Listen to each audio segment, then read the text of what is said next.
আসসালামু আলাইকুম এভরিওয়ান, আশা করি সকলেই ভালো আছেন। আপনি কি ইংরেজিতে কারেক্ট প্রনাউন্সিয়েশনে কথা বলতে চান বা কনফিডেন্টলি ইংরেজিতে নেটিভ স্পিকারদের মতো কথা বলতে চান? তাহলে অবশ্যই আপনাকে 4টে বিষয়ে দক্ষতা অর্জন করতে হবে। আর তা হচ্ছে listening, reading, writing and speaking. 4টে বিষয়ে যদি আপনার দক্ষতা থাকে, অবশ্যই আপনি নেটিভ স্পিকারদের মতো অবশ্যই ইংরেজিতে স্বতঃস্ফূর্তভাবে বা সহজভাবে কথা বলতে পারবেন। তো আজকে আমরা দেখব এর যে লিসেন করার মাধ্যমে কিভাবে আপনি প্রনাউন্সিয়েশনে আপনার স্কিল ডেভেলপমেন্ট করবেন, সেটা আজকে আমরা দেখব। তো আমরা আজকে আমাদের এই পর্বে উপস্থিত রয়েছে আমাদের এই প্রতিষ্ঠানের আমাদের প্রিয় স্টুডেন্ট মানস বসাক আমাদের সামনে উপস্থিত রয়েছে।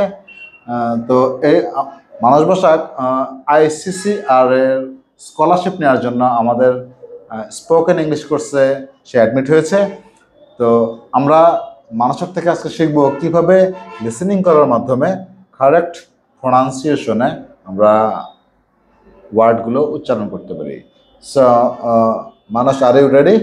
Yes sir. ওকে, তুমি শুনবে এবং আমার সাথে রিপিট করে বলবে কিভাবে আসলে কারেক্ট প্রনাউন্সিয়েশন করা যায় লিসেনিং এর মাধ্যমে। ওকে, I have 10 times more. I have 10 times more. I have 10 times more.